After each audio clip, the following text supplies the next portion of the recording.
Hello everyone! Nag-request si Kulot ng pancake at dahil dyan ay igagawa ko siya ng kanyang paboritong pancake. Kung paano ko ginawa, panoorin nyo lang tong video na to. Simple lang, mura lang at pwede nyo nang igawa ang iyong mga kids ng simpleng almusal or merienda. Bagay na bagay sa kanila to. At syempre, hindi makukumpleto yan kung hindi titikman ng aking kulot ang ginawa kong pancake. Dapat nga ay may taste test at kitang-kita nyo naman, nasarapan ang aking kulot.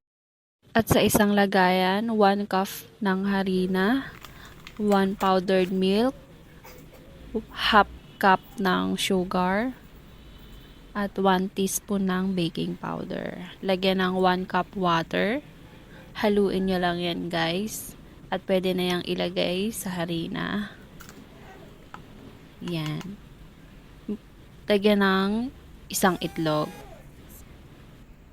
At paghalu-haluin lang yan hanggang mag-combine lahat ng ingredients. Napakaganda ng whisk ko guys. Pwede nyo yung ipalit sa hand mixer kung wala kayo. No? So, sa isang kawali nga ay maglalagay lang tayo dyan ng kaunting oil kung wala kayong butter or margarine. Pwede yan kung wala talaga. Nga pala naubusan ako ng gas dyan kaya dyan na lang ako nagluto sa aking mini pan. Kung gusto nyo rin mag-order nyan guys, nandyan ang sa comment section. Napakaganda yan gamitin kasi kahit mawalan ng gas, hindi na kayo mamumroblema kung saan kayo magluluto. Kahit ano lulutuin nyo, pwede dyan. Kung gusto nyo magsaing dyan, pwede. Or may sabaw, or maggisa kayo. Yan, tingnan nyo, dyan ako nagluto ng pancake. O, diba? Ang ganda tingnan. At pwede nyo nga pala yung adjust kung gusto nyo lang nung katamtamang init or mas mainit para mas mabilis kayong magluto. Pwede yan guys. Tingnan nyo lang yung link sa comment section guys kung paano nyo siya o-orderin. Alam nyo ba na napakatagal na sa akin ng lutuan na to? Isasaksak nyo siya sa kuryente. Pag wala lang talaga akong wala kaming pambili ng gas. Ayan, dito ako nagluluto. Siguro na sa akin to, mga 2 years na siya sa akin. At si Warrior ko yung nag-order niyan. Mahilig kasi siya magluto-luto kaya ito meron siyang unang order eh. Ito pangalawa na to na in-order niya. At tingnan nyo nga guys, hindi na nakatiis ang aking kulot. Nakialam na siya. Siya naman daw. Itatry niya daw kung paano. O, diba?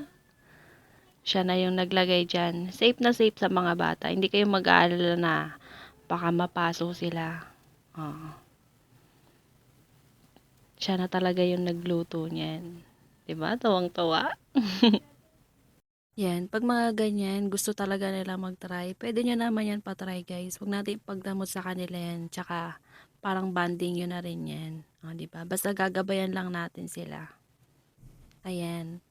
At last na nga yan na pancake. Alam nyo ba, sa 1 cup lang ng flour na yan, ang dami ko nagawa guys. Siguro mga 15 na pancake yung nagawa ko dyan.